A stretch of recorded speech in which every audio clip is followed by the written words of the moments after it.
세상의 길과 예수님의 길을 이분법적으로 이해해서는 안 됩니다. 교회 밖의 일은 세상의 길이고 교회 안의 일은 예수님의 길이다, 이렇게 생각해서는 안 됩니다.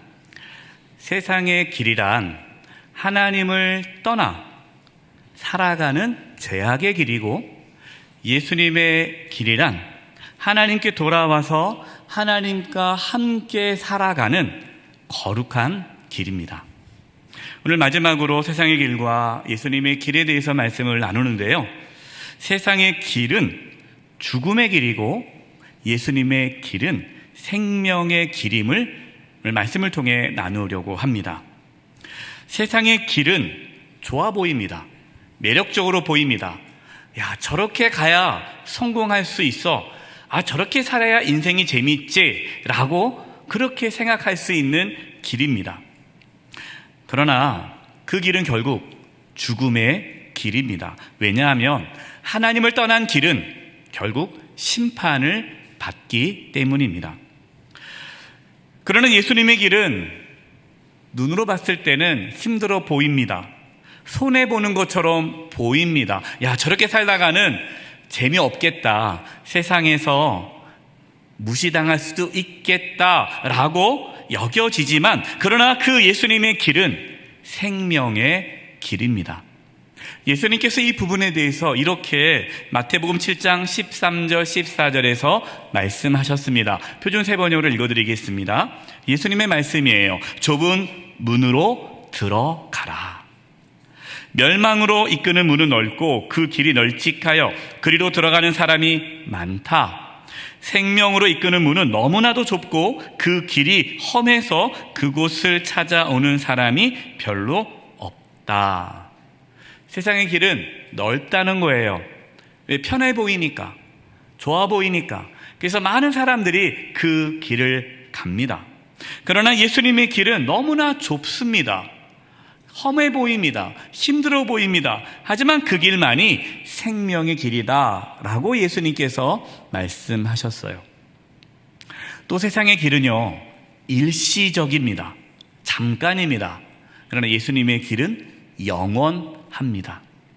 우리가 이 땅에 살아가지만 이 땅에서 우리가 천년만년 살 거 아니지 않습니까? 우리 이 땅에서 잠시 살다 갈 뿐입니다. 그래서 세상의 길은 영원하지 않고 일시적이죠. 다 사라지고 맙니다. 하지만 예수님의 길은 영원한 생명이 있기 때문에 영원합니다. 그래서 사도 바울은 고린도 교회 성도들에게 다음과 같이 말씀을 전했습니다. 고린도 후서 4장 18절 말씀을 표준 세번역으로 읽어드리겠습니다. 우리는 보이는 것을 바라보는 것이 아니라 보이지 않는 것을 바라봅니다. 보이는 것은 잠깐이지만 보이지 않는 것은 영원하기 때문입니다. 아멘. 이 말씀을 보면요, 이해가 되지 않아요. 보이는 것을 바라보는 것이 아니라 보이지 않는 것을 바라봐야 된다.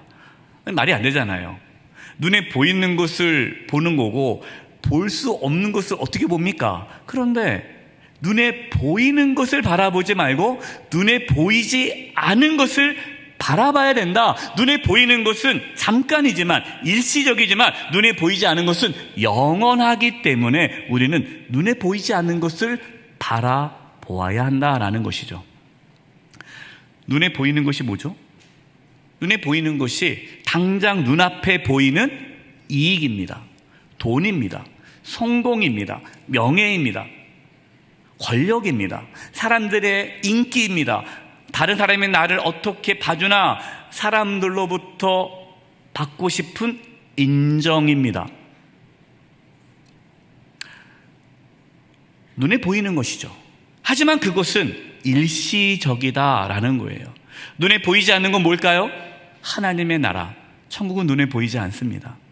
예수님을 믿는 그 믿음과 소망과 사랑은 눈에 보이지 않습니다. 그러나 눈에 보이지 않는 그 하나님의 나라, 천국, 예수님을 향한 믿음과 소망과 사랑, 예수님을 따라 살아가는 그 삶은 영원하다라는 것이죠.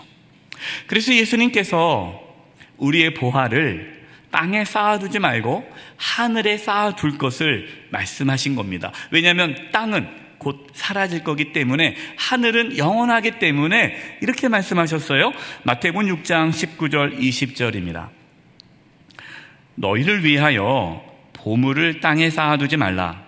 거기는 좀과 동록이 해하며 도둑이 구멍을 뚫고 도둑질하느니라. 오직 너희를 위하여 보물을 어디에? 하늘에 쌓아두라. 거기는 좀이나 동록이 해하지 못하며 도둑이 구멍을 뚫지도 못하고 도둑질도 못하느니라. 아멘. 보물을 땅에 쌓아두지 말고 하늘에 쌓아두라는 겁니다.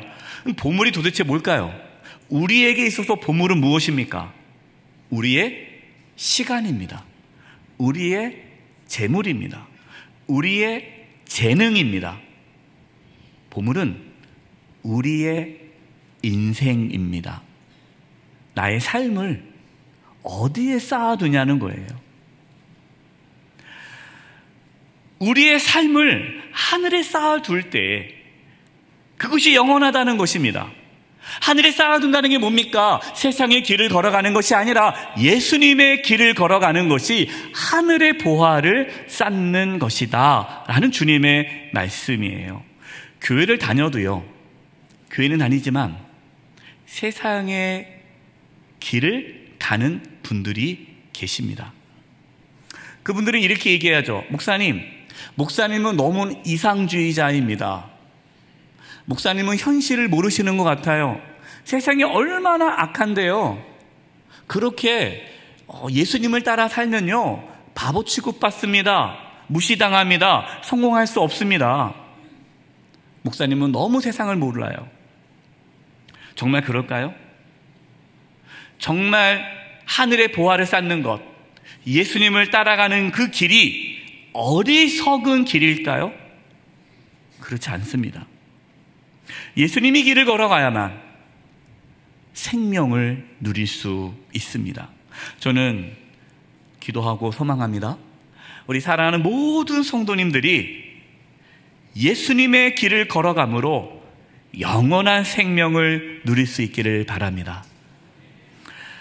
사실 사람은요 항상 두 개의 길을 선택하게 되어 있어요. 우리 인생은 선택 아닙니까? 이걸 가든지 저걸 가든지 선택하게 되어 있어요. 인생의 길은 세상의 길이냐 예수님의 길이냐 둘 중에 하나를 선택해야 한다는 겁니다. 중간은 없어요. 세상의 길, 예수님의 길을 섞어놓으면 참 좋겠잖아요. 그럴 수 없습니다. 세상의 길이냐 예수님의 길이냐 선택을 해야 돼요. 근데 이 선택은요 아담과 하와 때부터 선택해 오던 것입니다. 하나님께서 아담과 하와를 창조하셨어요. 그리고 아담과 하와를 에덴 동산에 두셨습니다. 에덴 동산에 있던 아담과 하와는 하나님과 함께 살아가는 생명의 길, 그 길을 걸어갔습니다. 너무 행복했습니다. 부족함이 없었습니다. 충만했습니다. 근데 어느 날 사탄이 다가옵니다. 사탄이 이러한 질문을 하죠. 선악을 알게 하는 나무의 과실을 먹으면 진짜 죽냐? 하나님께서 말씀하셨잖아요. 선악을 알게 하는 나무의 과실을 먹으면 반드시 죽는다라고 말씀했는데 사탄이 얘기하는 거예요. 정말 죽느냐? 하와가 대답하죠. 죽는다. 그때 사탄이 뭐라고 말을 하고 또 아담과 하와가 어떠한 선택을 할까요? 창세기 3장 5절과 6절입니다. 너희가 그것을 먹는 날에는, 지금 사탄이 하와에게 하는 말이죠. 그 선악을 알게 하는 나무의 가시를 먹는 날에는 너희 눈이 밝아져 하나님과 같이 되어 선악을 알 줄 하나님이 아심이니라. 여자가 그 나무를 본즉 눈앞에 당장 보이는 그 선악을 알게 한 나무의 가시를 보니까 먹음직도 하고 보암직도 하고 지혜롭게 할 만큼 탐스럽기도 한 나무인지라. 여자가 그 열매를 따먹고 자기와 함께 있는 남편에게도 주매 그도 먹은지라. 선악을 알게 나무의 가시를 먹을 수도 있고 안 먹을 수도 있어요. 어떤 걸 선택하는지는 본인이 선택이잖아요. 그런데 하와는, 아담은 선악을 알게 하는 나무의 가시를 먹으면 하나님처럼 된다라는 그 말이, 그 사탄의 말이 하나님 말씀보다 더 매력적으로 다가온 것입니다. 그리고 바라봤어요. 바라보니까 먹음직스러워요. 보암직스러워요. 정말 지혜로운 만큼 먹으면 정말 지혜로울 것 같이 탐스럽게 그 열매가 보입니다. 이 선악을 알게 하는 나무의 가시를 먹어야 행복할 것 같아요. 먹어야 만족할 것 같아요. 먹어야 기쁠 것 같아요. 이것을 안 먹으면 후회가 될 것 같아요. 당장 눈앞에 보이는 그 선악과의 가시를 먹어야겠다라는 생각이 든 거죠. 바로 이것이 세상의 길을 걸어가도록 유혹하는 사탄의 모습입니다. 선악을 알게 나무의 가시를 먹은 후에 아담과 하와가 어땠을까요? 행복했을까요? 기뻤을까요? 만족했을까요? 아니요. 먹는 순간 자신들의 부끄러움을 깨달았습니다. 하나님이 두려워서 하나님께 숨었습니다. 에덴 동산에서 쫓겨났습니다. 하나님과의 관계가 깨어지는 죽음을 경험하였습니다. 땀 흘리며 일하지만 얻는 것은 가시덤불과 엉겅퀴뿐입니다. 내가 당장 그것을 얻으면, 내가 이 돈만 있으면, 내가 명예만 있으면, 권력만 있으면, 내가 원하는 것을 소유할 수만 있다면 나는 행복할 거야 라고 생각하지만 정작 그것을 내가 얻었을 때 찾아오는 공허함과 허무함은 이루 말할 수가 없는 것이죠. 지금도 사탄은 우리를 그렇게 미혹합니다. 세상의 길을 간다는 것은요, 하나님의 말씀에 불순종하는 삶을 산다는 것입니다. 아담과 하와 이후로 모든 사람은 이렇게 세상의 길이냐, 예수님의 길이냐, 사망의 길이냐, 생명의 길이냐를 선택하면서 살아오게 되었습니다. 이제 이스라엘의 역사를 잠시 살펴보겠습니다. 이스라엘 백성들은 애굽에서 종노릇을 했습니다. 너무너무 힘든 거예요. 하나님께 기도합니다. 하나님, 우리를 구원해 주세요. 하나님께서 10가지의 재앙을 내려서 애굽에서 종노릇하고 있는 이스라엘 백성들을 구원해 주셨습니다. 광야를 지나 가나안 땅, 젖과 꿀이 흐르는 가나안 땅으로 인도해 주셨습니다. 가나안 땅에 들어가기 직전에 하나님께서 모세를 통해서 이스라엘 백성들 앞에는 2개의 길이 있음을 말씀하셨죠. 이것이 신명기 30장 15절에서 18절 말씀입니다. 보라, 내가 오늘 생명과 복의 길이 있고요, 사망과 화의 길을 내 앞에 두었나니. 2 길이 있다는 거예요. 곧 내가 오늘 내게 명령하여 내 하나님 여호와를 사랑하고 그 모든 길로 행하며 하나님의 명령과 규례와 법도를 지키라 하는 것이라. 그리하면 내가 생존하며 번성할 것이요, 또 내 하나님 여호와께서 내가 가서 차지할 땅, 가나안 땅이죠. 그 가나안 땅에서 내게 복을 주실 것입니다. 그러나 내가 만일 마음을 돌이켜 듣지 아니하고 하나님의 말씀을 듣지 아니하고 유혹을 받아 다른 신들에게, 우상에게 절하고 그를, 우상을 섬기면 내가 오늘 너희에게 선언하노니 너희가 반드시 망할 것이라. 너희가 요단을 건너가서 차지할 땅, 그 가나안 땅에서 너희의 날이 길지 못할 것이니라. 생명과 복의 길이 있고 사망과 화의 길이 있다. 우리도 마찬가지죠. 세상의 길, 예수님의 길, 사망의 길, 생명의 길, 일시적인 길, 영원한 길, 우리에게도 그 길이 있습니다. 하나님께서는 이스라엘 백성들이 생명과 복의 길을 걷도록 하나님 말씀을 주셨습니다. 하나님의 말씀을 듣고 하나님께 나아가는 자는 생명을 얻게 되는 것이죠. 그러나 이스라엘 백성들은 하나님의 은혜로 가나안 땅에 들어왔음에도 불구하고 가나안 땅에서 하나님이 아닌 우상을 섬겼습니다. 이상하지 않아요? 왜 하나님을 안 섬기고 우상을 섬길까요? 그럼 그들이 섬겼던 우상은 어떤 우상입니까? 바알입니다. 바알은 어떤 신입니까? 농사의 신이에요. 이스라엘 백성들은 가나안 땅에 들어가 정착합니다. 가나안 땅에서 무엇을 합니까? 농사를 지어요.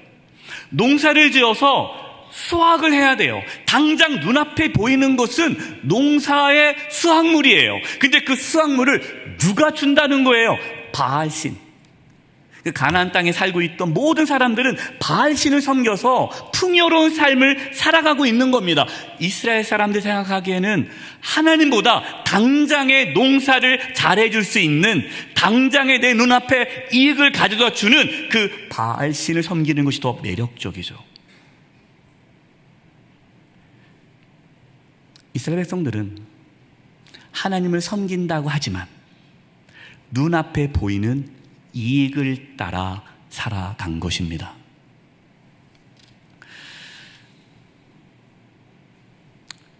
그들의 삶이 허무하고 죽음의 삶을 선택했다라는 것을 하나님께서는 예레미야 선지자를 통해서 말씀하십니다. 이것이 예레미야 2장 5절 말씀이에요. 표준 세번역으로 읽어드리겠습니다. 나 주가 말한다. 너희 조상이 나에게서 무슨 허물을 발견하였기에 그들이 나에게서 멀리 떠나가서 헛된 우상을 쫓아다니며 그들 자신도 허무하게 되었느냐. 도대체 왜 이스라엘 백성들아, 왜 나를 떠나 우상을 섬기느냐? 그 우상을 섬긴다는 것은 결국 허무하게 될 텐데 어찌하여 너희들은 그렇게 나를 떠나 우상을 섬기느냐? 우상이 뭘까요? 즉 우리는 우상을 섬기지 않죠. 여기 계신 분들 중에 우상 숭배하는 분들은 없을 겁니다. 그러나 성경에서 말하는 우상은 단지 어떠한 형상을 만들어 놓고 절하는 게 우상이 아닙니다. 우상은요, 자신을 위해 만든 신이 우상이에요. 나를 위해서 만든 신, 그것이 우상이에요. 그럼 대표적으로 오늘날 내가 만든 대표적인 신이 뭘까요? 돈입니다. 사람들은 돈을 신으로 섬겨요. 돈이 있어야 내 삶이 행복할 것이라 생각합니다. 물론 맞죠. 돈 없으면 힘들죠. 돈이 어느 정도 행복을 가져다 줍니다. 그러나 그 돈이 절대적이진 않잖아요. 그러나 사람들은 이렇게 생각합니다. 아니야, 돈이 절대적이야. 돈만 있으면 괜찮아. 돈만 있으면 모든 사람이 다 나를 우러러봐. 모든 가치, 가장 중요한 건 돈이야. 세상은 돈을 신으로 받들고 있어요. 어떤 사람은 명예입니다. 어떤 사람은 다른 사람에게 인정받고 싶은 거죠.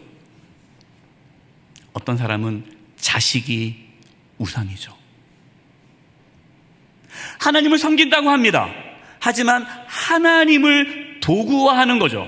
하나님을 이용해서 내가 원하는 것을 얻고 싶습니다. 그래서 하나님을 이용해서 돈을 벌고 싶고, 하나님을 이용해서 명예를 얻고 싶고, 하나님을 이용해서 사람들로부터 인정받고 싶고, 하나님을 이용해서 내 자식이 잘 되기를 바라는 것이죠. 그건 하나님을 섬기는 것이 아니라 내가 만든 신, 우상 숭배입니다. 여러분, 이것이 세상의 길이에요.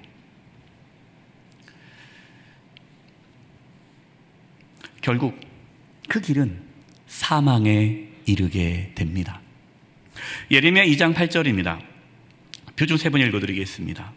제사장들은 나 주가 어디에 있는지를 찾지 않으며 법을 다루는 자들이 나를 알지 못하며 통치자들은 나에게서 맞서서 범죄하며 예언자들도 바알신의 이름으로 예언하며 도움도 되지 못하는 우상들만 쫓아다녔다. 하나님께서는 이스라엘 백성들이 하나님을 떠나 우상을 섬기자 수많은 선지자들을 보냈습니다. 많은 선지자들을 보냈습니다. 하나님께 돌아오라고 아무리 말씀을 외쳐도 이스라엘 백성들은 그 선지자가 전하는 말씀을 듣지 않았고 선지자들을 죽였으며 여전히 우상을 숭배했죠. 결국 하나님께서는 예레미야 선지자를 통해서 하나님의 심판을 말씀하십니다. 예레미야 2장 말씀을 우리가 나누고 있는데요, 이 예레미야 선지자가 활동했을 때에 그 당시에 이스라엘의 상황은 어떠했을까요? 북이스라엘은 아수르에 의해서 멸망을 당했습니다. 남유다는 바벨론에 의해서 포로로 끌려가고 있습니다. 하나님의 심판과 징계가 있음에도 불구하고 지금 이스라엘 사람들은 어떻다고요? 제사장들은 하나님을 찾지 않아요. 법을 다루는 재판관들은요, 하나님의 말씀에 입각해서 재판하는 것이 아니라 자기의 소견대로 재판합니다. 지도자들은요, 악을 행해요.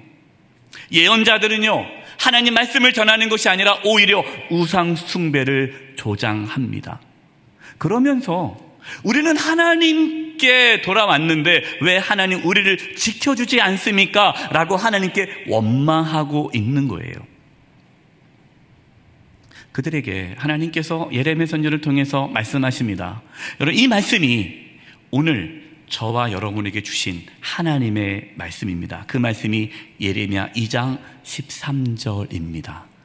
우리 예레미야 2장 13절을 같이 한번 읽어볼 텐데요, 하나님께서 나에게 주시는 말씀으로 생각하고 우리 함께 읽겠습니다. 시작. 내 백성이 두 가지 악을 행하였나니 곧 그들이 생수의 근원되는 나를 버린 것과 스스로 웅덩이를 판 것인데 그것은 그 물을 가두지 못할 터진 웅덩이들이니라. 아멘. 두 가지 악이 있다고 그랬습니다. 그 첫 번째 악은 뭡니까? 생수의 근원 되시는 하나님을 버린 거예요. 하나님을 버린 것. 이게 첫 번째 악이에요. 두 번째 악은요, 스스로 웅덩이를 파는 겁니다. 스스로. 근데 스스로 웅덩이를 팠는데 이게 물을 담을 수 없는 터진 웅덩이예요. 열심히 팠습니다. 물을 담았어요. 뭐가 이제 된 것 같아요. 근데 좀만 지나면 물이 사르르 빠져버립니다. 내가 뭔가 열심히 하면, 내가 열심히 돈을 벌면, 내가 어떤 위치에 도달하면, 내가 성공하면, 자식이 좋은 대학에 들어가고 좋은 직장에 들어가고 뭐 좋은 집안과 결혼하면 다 될 줄 알았죠. 이것으로 인생이 완벽하다고 생각했죠. 그런데 지나가 보니까 아무것도 아닌 거예요. 싹 빠져버리는 거예요. 너무나 허무한 겁니다. 이것이 스스로 웅덩이를 파는 건데 이것이 악이다라고 말씀하시는 거예요. 이 말씀을 듣고 오해하지 마세요. 그럼 이제 목사님, 이제는 웅덩이 팔 필요 없겠네요? 이제는 가만히 있으면 되겠네요? 아무것도 하지 않고 그냥 놀고 먹으면 되겠네요? 이제는 노력할 것도 없겠네요? 그 뜻이 아닙니다. 열심히 일해야죠. 열심히 노력해야죠. 수고해야죠. 땀 흘려야죠. 하지만 혼자 하지 말라는 겁니다. 혼자 웅덩이를 파지 말라는 거예요. 스스로 내가 웅덩이를 파고 이것으로 내 인생을 내가 확실하게 보장할 수 있다라고 생각하는 것이 죄다라는 거예요. 여러분, 웅덩이를 하나님과 함께 파시기 바랍니다. 하나님과 함께 판다는 건 뭐예요? 하나님이 나의 생수의 근원 되심을 고백하라는 거예요. 내가 아무리 돈이 많아도, 내가 성공해도, 내 자식이 아무리 잘 돼도 그것이 내 인생을 책임져 주는 것이 아니고, 그것이 내 인생에 만족을 주는 것이 아니고, 오직 하나님만이 나의 생수의 근원이십니다. 하나님 없이는 살 수 없습니다. 하나님이 전부입니다. 그 고백으로 살아가는 것이 생수의 근원 되신 하나님 안에서 참된 생명을 누리는 길이다라는 거예요. 생수의 근원 되신 하나님을 만나기 전까지요, 사람은 그 목마름이 해결되지 않습니다. 저는 그런 분들을 참 많이 만났어요. 세상적으로 성공했습니다. 남들은 다 부러워하는 그 자리까지 올랐습니다. 그런데 허무하다는 거예요. 공허하다는 거예요. 자기는 모든 것을 다 얻었는데 이제는 됐다라고 생각했는데 말할 수 없는 그 공허함과 허무함이 물밀듯이 밀려와서 괴롭다는 거예요. 그러면서 이렇게 얘기합니다. 목사님, 하나님 만나고 싶어요. 왜요? 하나님이 생수의 근원이기 때문에 그 하나님을 만나야 목마름이 해결되는 거예요. 그런데 하나님을 누가 만납니까? 우리가 하나님을 어떻게 만납니까? 예수님을 믿어야 생수의 근원 되신 하나님을 만나는 거예요. 그래서 예수님께서 이렇게 말씀하신 겁니다. 요한복음 7장 37절 38절입니다. 명절 끝날 곧 큰 날에 예수께서 서서 외쳐 이르시되 누구든지 목마르거든 내게로 와서 마시라. 나를 믿는 자는 성경의 이름과 같이 그 배에서 생수의 강이 흘러나오리라 하시니. 아멘. 누구든지 목마르거든 예수님께 나오라. 예수님께 나와서 뭐 하시라고요? 예수님을 뭐 하라? 마시라. 예수님을 마셔야 돼요. 여기 물이 있습니다. 제가 목이 말라요. 근데 이 컵에 물이 있다는 걸 제가 알아요. 그리고 물을 마시면 목마르지 않을 것도 알아요. 그럼 제가 이 물을 바라보고 이걸 마시면 내가 목마르지 않을 거야 라고 계속 생각만 한다고 해서 목이 안 마른가요? 목이 안 마르면 어떻게 해야 돼요? 물을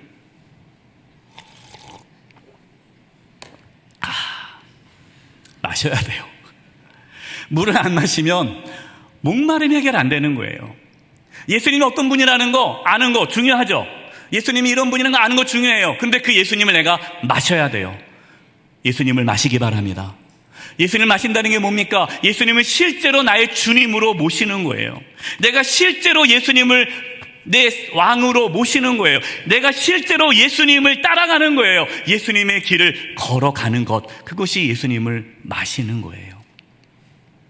예수님을 내가 주님으로 모실 때, 내가 정말 진심으로 예수님을 믿을 때에 우리는 생수의 근원 되신 하나님을 만나게 되고 세상이 줄 수 없는 평안과 기쁨과 만족, 그 영원한 생명을 누리게 되는 것입니다. 사랑하는 성도 여러분, 교회를 다닌다고 저절로 예수님의 길을 가는 것이 아닙니다. 교회를 다녀도 세상의 길을 걸어가는 분들은요, 여전히 목마릅니다. 그래서 이렇게 얘기해요. 목사님, 교회 다녀봤자 별거 없던데요? 교회 다녀도 여전히 좋아지는 게 없던데요? 당연하죠. 교회는 다니는데 예수님을 안 마시는 거예요. 교회는 다니는데 예수님의 길을 따르지 않아요. 여전히 세상의 길을 따라가면서 왜 나에게는 이러한 변화가 없냐? 왜 예수 믿어도 기쁨이 없냐라고 말씀하시는 거예요. 우리는 선택해야 합니다. 세상의 길이냐? 예수님의 길이냐? 예수님의 길을 걸어가시기 바랍니다. 예수님을 마시기 바랍니다. 예수님을 믿으시기 바랍니다. 이런 분이 계세요. 목사님, 예수님이 안 믿어져요. 믿고 싶은데 안 믿어져요. 아마 여기 계신 분들 중에 그런 분도 계실 겁니다. 그냥 억지로 따라와서 앉아 계신 분도 계실 거예요. 네. 믿어지지 않아요. 괜찮습니다. 믿어지지 않은데 어떻게 하겠어요? 믿어지지 않아도 괜찮아요. 중요한 건 뭡니까? 내가 믿어지지 않지만 믿기를 원합니다라는 마음은 내가 가져야 돼요. 근데 어떤 분들은요, 믿어지지도 않고 믿고 싶지도 않아요. 나 한번 믿어보게 해봐. 나는 안 믿을 거야 라고 작정해서 앉아있으면 여러분, 하나님께서 은혜를 줄 수가 없어요. 믿어지지 않습니까? 괜찮습니다. 오늘부터 주님, 나도 예수님을 마시고 싶습니다. 나도 예수님을 만나고 싶습니다. 나도 예수님을 믿어 그 생수의 강이 흘러넘치기를 원합니다. 예수님을 믿어 하나님을 만나 내 안에 정말 영생의 기쁨이 가득하기를 원합니다 라고 기도하신다면, 오늘부터 여러분 기도하신다면 하나님께서 성령님을 보내주셔서 예수님을 나의 주님으로 믿게 하시고 그 배에서 생수의 강이 흘러넘치게 하실 것입니다. 하나님께서 우리를 세상의 길이 아니라 예수님의 길로 인도하실 것입니다. 그 은혜가 저와 여러분 가운데 있기를 주님의 이름으로 축원드립니다. 기도하겠습니다. 하나님, 예수님을 마시고 싶습니다. 예수님을 주님으로 모시고 살아가고 싶습니다. 세상의 넓은 길이 아니라 예수님을 따르는 좁은 길을 가기를 원합니다. 그 길이 생명의 길이요 영원한 길임을 믿고 나아갈 수 있는 은혜를 주시옵소서. 예수님의 이름으로 기도드립니다. 아멘.